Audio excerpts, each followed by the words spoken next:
So guys, welcome back to your own channel Books Review. So in this video we'll be talking about the page by page reduced syllabus explanation of geography for class 10th ICSE 2023 batch. And काफ़ी बच्चों के comment आ रहे थे कि maths का reduce syllabus का explanation video कब आएगा, तो वो बहुत जल्दी आ जाएगा. इस वीडियो के बाद मैं अपलोड कर दूंगा. अभी इस वीडियो में हम लोग सिर्फ ज्योग्राफी के सिलेबस के बारे में बात करेंगे. और इस वीडियो में मैं आपको गोयल ब्रदर्स प्रकाशन ज्योग्राफी से एक्सप्लेन करूंगा. काफ़ी स्कूल्स में टोटल ज्योग्राफी और काफ़ी स्कूल्स में सरस्वती ज्योग्राफी भी यूज़ होती है, तो मैं उसका भी वीडियो बहुत जल्दी बना दूंगा. इसके बाद आपको टोटल ज्योग्राफी का वीडियो देखने को मिलेगा और उसके बाद फिर मैथ्स का रिड्यूस सिलेबस. और जो और पब्लिकेशंस की बुक है वो पहले मैं एक बार जितनी भी जो पॉपुलर बुक्स है पहले उसका कंप्लीट कर लूँ. उसके बाद और भी कोई अगर पब्लिकेशन आपके स्कूल में फॉलो होता है तो आप मुझे कमेंट में बता देना, मैं उसका भी कर दूंगा. एंड इन दिस वीडियो हम लोग क्लाइमेट ऑफ इंडिया से स्टार्ट करेंगे. जो आपके थ्योरेटिकल चैप्टर्स है, जो आपके टोपोग्राफिक वाला चैप्टर था एंड मैप ऑफ इंडिया का चैप्टर था, वो किसी और वीडियो में पूरे डिटेल में समझेंगे क्योंकि उसमें थोड़ा सा पोर्शन आपका कॉम्प्लेक्स है. तो इसमें हम लोग देखते हैं क्लाइमेट ऑफ इंडिया को सबसे पहले. तो क्लाइमेट ऑफ इंडिया में आपका कुछ भी डिडक्ट नहीं हुआ है, ठीक है. इस चैप्टर में कुछ कटता भी नहीं है, बहुत सालों से 3-4 साल से रिड्यूस हो रहा है, कभी कुछ इसमें डिडक्ट नहीं हुआ है. सॉइल रिसोर्सेज में भी कुछ भी डिडक्ट नहीं हुआ है. नेचुरल वेजिटेशन में भी कुछ भी डिडक्ट नहीं हुआ है. वाटर रिसोर्सेज में भी कुछ भी डिडक्ट नहीं हुआ है. ये ऐसे चैप्टर्स है जो कभी भी कुछ भी इनमें डिडक्ट नहीं होता है, ठीक है. पहली बार ही नहीं है, कभी डिडक्ट नहीं होता है इससे कुछ भी. इसके बाद chapter number 8 mineral energy and resources, तो इसमें आपका कुछ पोर्शन डिडक्ट हुआ है. अगर हम सिलेबस के बारे में बात करें तो इस चैप्टर में आपका बॉक्साइट कट हो गया. आपको आयरन और मैंगनीज कॉपर के यूजेस एंड डिस्ट्रीब्यूशन पढ़ना है, लेकिन बॉक्साइट के बारे में आपको कुछ भी नहीं पढ़ना है. तो इसके लिए आपको जो बॉक्साइट वाला पोर्शन है पेज नंबर 174 पे 3 वाला point, India the largest producer of bauxite in the world, यहाँ से लेके आपको यहाँ ऊपर तक कट कर देना है, ठीक है. कॉपर आपको पूरा करना है, तो बॉक्साइट वाला जो पोर्शन है वो आपका कट हो जाएगा. अगला चैप्टर जो है मिनरल एनर्जी एंड रिसोर्सेज का सेकंड पार्ट, तो इसमें आपको नॉन कन्वेंशनल सोर्सेस में टाइडल एंड जियोथर्मल को काट देना है. सोलर, विंड, न्यूक्लियर, बायोगैस के आपको लोकेशन या फिर जनरेशन एंड एडवांटेजेस पढ़ने हैं. तो इसके लिए सबसे पहले आप लोग पेज नंबर 185 पे आ जाइए. यहाँ पे फोर्थ पॉइंट हाइडल पावर दिया हुआ है. आपको हाइडल पावर में सिर्फ और सिर्फ जो भाखड़ा नंगल डैम प्रोजेक्ट है एंड जो आपका हीराकुंड प्रोजेक्ट है, सिर्फ आपको इसके बारे में पढ़ना है. यहाँ पे जो एक्स्ट्रा यहाँ पे दिया हुआ है हाइडल पावर का, ये सब आप कट कर दो, ठीक है. लेकिन मैं कहूँगा आप लोग एक बार रीडिंग कर लेना, यहाँ तक आपको कट कर देना है. आप लोग एक बार रीडिंग कर लेना क्योंकि क्वेश्चन शायद इससे नेम द फॉलोइंग टाइप आ सकते हैं, लेकिन सिलेबस में तो आपके नहीं है. सिलेबस में सिर्फ आपके जो मल्टीपर्पज़ प्रोजेक्ट्स में भाखड़ा नंगल डैम प्रोजेक्ट जो है एंड जो आपका हीराकुंड प्रोजेक्ट है, यही सब आ रहा है, ठीक है. तो आपको यहाँ से लेके जो फोर्थ पॉइंट का यहाँ से स्टार्टिंग है, यहाँ से लेके आपको आखिरी तक पढ़ना नहीं है, लेकिन एक बार रीडिंग ज़रूर से कर लेना. रीडिंग रेकमेंडेड, ऐसे RR लिख लो वहाँ पे.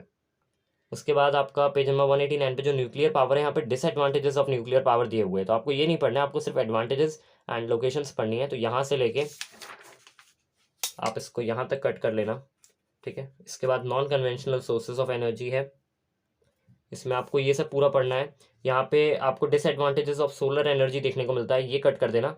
यहाँ से लेके आपको यहाँ तक कट कर देने हैं. जो भी डिसएडवांटेजेस दिए हुए आपको डिसएडवांटेजेस नहीं पढ़ने. इसके बाद विंड एनर्जी आ जाता है. विंड एनर्जी के आपको एडवांटेजेस पढ़ने, डिसएडवांटेजेस नहीं पढ़ने, तो डिसएडवांटेजेस कट कर देना. फिर बायोगैस आ जाती है. बायोगैस के एडवांटेजेस पढ़ने, डिसएडवांटेजेस नहीं पढ़ने, हटा देना. इसके बाद टाइडल एनर्जी तो वैसे ही पूरा कट हो गया है, टाइडल एंड जियोथर्मल, तो यहाँ से लेके आप चैप्टर के एंड तक कट कर देना. मैं आपको एक बार समरी बता देता हूँ. तो आपका पेज नंबर 185 पे जो हाइडल पावर दिया हुआ था, यहाँ से लेके आपको कृष्णा तक कट कर देना, लेकिन एक बार रीडिंग कर लेना. इसके बाद जो न्यूक्लियर पावर में आपको डिसएडवांटेजेस ऑफ न्यूक्लियर पावर दिए, ये नहीं पढ़ने, तो यहाँ से लेके आप यहाँ तक कट कर देना. इसके बाद आपको यहाँ पे एडवांटेजेस ऑफ सोलर एनर्जी पढ़ना है, डिसएडवांटेजेस ऑफ सोलर एनर्जी नहीं पढ़ना, ये कट कर देना. इसके बाद disadvantages of wind power cut कर देना एंड डिसएडवांटेजेस ऑफ बायोफ्यूल भी नहीं पढ़ने. फिर टाइडल एनर्जी और जो आपका जियोथर्मल है वो पूरा कट हो गया है, तो यहाँ से लेके आप एंड तक इसको कट कर देना. एंड आगे बढ़ने से पहले if you are searching for a good question bank for your practice, you can go with Oswal Gurukul question banks. They have of all the 10 subjects like of math, physics, chemistry and biology, computer applications, etc.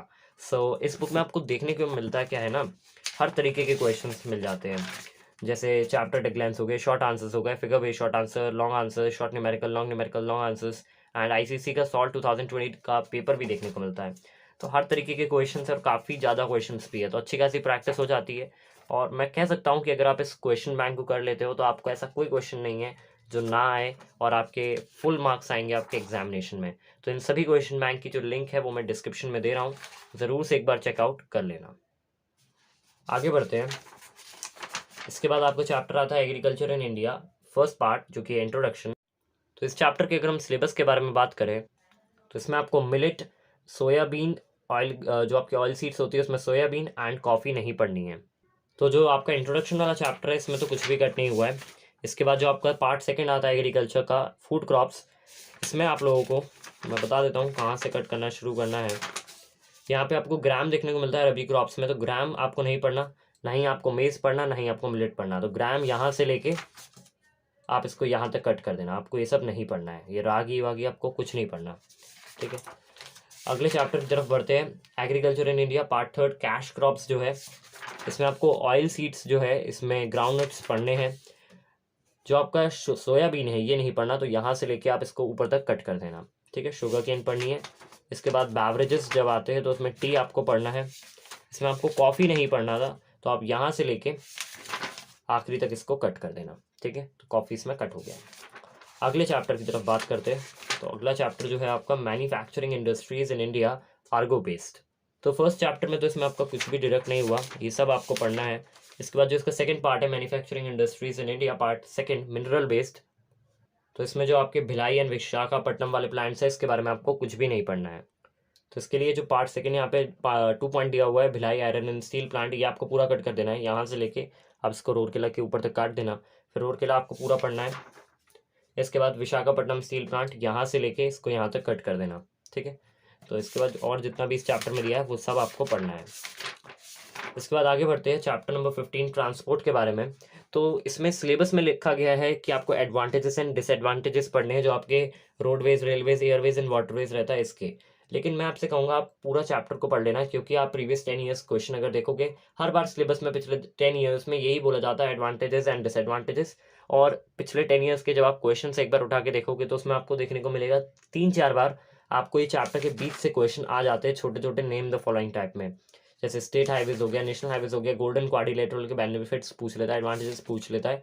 तो इस तरीके के questions आ जाते हैं, तो आप risk मत लेना, आप पूरा चैप्टर पढ़ लेना। लेकिन सिलेबस के हिसाब से आपको सिर्फ एडवांटेजेस एंड डिसएडवांटेज ही पढ़ने हैं, रोडवेज के और रेलवेज, एयरवेज एंड वाटरवेज के, ठीक है। चलो अगले चैप्टर की तरफ बढ़ते हैं, जो कि है आपका waste management, impact of waste accumulation. इसमें सिर्फ आपको नीड फॉर वेस्ट मैनेजमेंट पढ़ना है, इम्पैक्ट ऑफ वेस्ट एक्यूमुलेशन आपको नहीं पढ़ना है।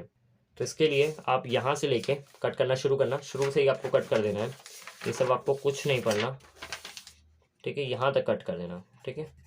नीड फॉर वेस्ट मैनेजमेंट के ऊपर तक जितना है सब कट कर देना। फिर need for waste management 6 point जो है ये आपको पूरा पढ़ना है, ठीक है। 6 पॉइंट पूरा पढ़ लेना, 7th पूरा काट दो, 8th पूरा काट दो, फिर 9th आपको पूरा पढ़ लेना है, waste management and 3 hours, reducing, reusing and recycling, ये पूरा पढ़ना है, ठीक है। तो फिर आखिरी तक ये पढ़ लेना पूरा।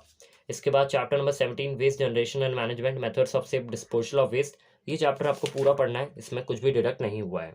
तो इसी के साथ आपका पूरा मैंने ज्योग्राफी का सिलेबस बता दिया। अब नेक्स्ट वीडियो में मैं आपको टोटल ज्योग्राफी बुक का भी एक बार एक्सप्लेन कर दूंगा, उसके बाद फिर आप जो पब्लिकेशन कहोगे उसका कर दूंगा। साथ ही साथ आपको मैथ्स का रिड्यूस सिलेबस भी बहुत ही जल्दी देखने को मिल जाएगा, और साथ ही साथ आपका जितना भी ये सिलेबस के बारे में रहता है आपको पता चल गया अब किस तरीके का पेपर में पैटर्न आता है। क्योंकि आपको ज्योग्राफी में सिर्फ 5 चैप्टर अच्छी तरीके से प्रिपेयर करने हैं, 5 यूनिट्स नहीं, पूरे 5 चैप्टर आपको अच्छी तरीके से प्रिपेयर करने होते हैं। तो उसके बारे में भी डिटेल में आपको एक वीडियो बना के बता दूंगा। अभी काफ़ी बच्चे उससे अनअवेयर होंगे, वो सोच रहे होंगे पूरा ज्योग्राफी के जितने चैप्टर्स वो सब पढ़ने हैं, ऐसा नहीं है, ठीक है। इतने सारे चैप्टर में से कोई भी सिर्फ 5 चैप्टर आपको अच्छी तरीके से पढ़ने हैं। चलो इस वीडियो में इतना ही। Thank you so much for watching.